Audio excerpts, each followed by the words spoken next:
ఇక బేకరీలు కాడ తినేటి ఇవేనేమో. Hey guys, good morning. మళ్ళీ ఒక న్యూ బ్లాగ్. వాళ్ళు ఏమంటే పొద్దున్నే ఇక మన క్లచ్ వైర్ తెగిపోయింది. ఇది దాన్ని అట్టి చేసి ఆపి అడ్ల వద్ద కూడా వెళ్ళి కేబుల్ మార్పించుకొని వచ్చింది. నేను వాటర్కి వచ్చిన ఇంటికి వచ్చంటి చెట్లు అన్నీ తెగిపోయింది.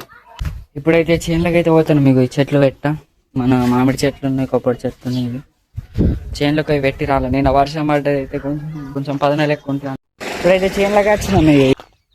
పత్తి ఇంత ఎత్తాం. ఏడ పెడతాం? ఏడా ఈయన ఇదే చెట్టు పెడతాం. మామిడి చెట్టు నల్ల మట్టి అన్న చేయాలి. ఇప్పుడు ఆ మట్టి ఎందుకు వస్తారు? నల్ల మట్టి తాకత్తా ఉన్నాయి మగ నీళ్ళు వాడు ఉన్నాయి, కింద ఉన్నాయి. కానీ నీళ్ళు వాడుతున్నాయి. ఇంట్లో ఏం జిబ్బులు ఏముండేటి తెలియదు. మామిడి చెట్టు అనమాతేనా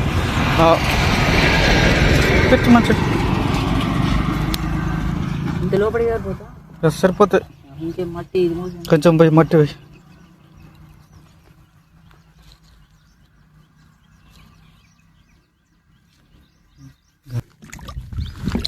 నీళ్ళని ఇట్లా పట్టుకొని వండుకు.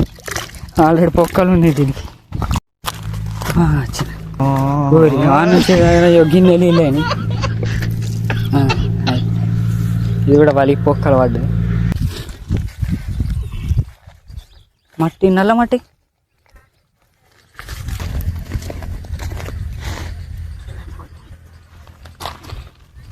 ఈడ చిప్పల చెట్ల ఇదేం పురుగులు? గివే పురుగులు తింటారా? తినేది కదా. మరేం పురుగు తినరే?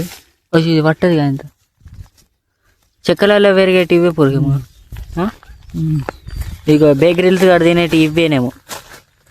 సర్ర నోట్లు వేసుకొని నవ్వాలి. ఇదే చెట్టు అసలు అల్ల నేరడు చెట్ట. ఇక్కడ నీళ్ళు మంచిగా అందుతాయి దీనికి. ఇంకా ఈయన పెట్టు మరి.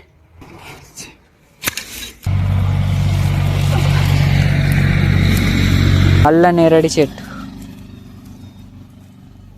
పొలామా అంటే వరి పొలమా? అట్లా వరి పొలం అంటే అందులో ఏమేస్తారు? మరి లొందైంది ఇప్పుడు మొత్తం పెద్ద నీళ్ళు వస్తుంది. ఓహో, అందుకు కొంచెం మట్టి పోయిందా? హే గైస్, ఇది రోజు వీడియో. అంతేకాకుండా మీకు తోచిన చెట్లు అయితే పెట్టండి. మళ్ళీ ఫ్యూచర్లో చెట్లు ఉంటాయి, అడవులు ఉంటాయి, అవన్నీ ఉంటాయో లేవో తెలియదు. కానీ ఇప్పటి నుంచి మనం స్టార్ట్ చేస్తే ఎంతో అడుగు ముందుకు వేసినట్టు అయితే. అంతేకాకుండా ఇప్పుడు వెహికల్స్ అయితే వాడుతున్నారు, కార్స్ కూడా తయారవుతున్నాయి. అన్ని ఫ్యూచర్స్లో మళ్ళీ వేరే ఉంటుంది. అంతేకాకుండా నేచర్ అయితే కాపాడదాం మనం. ఎనీవేస్, ఈ రోజు వీడియో మీకు నచ్చినైతే లైక్ అండ్ సబ్స్క్రైబ్. మనకి కొత్త వీడియో వస్తుంటే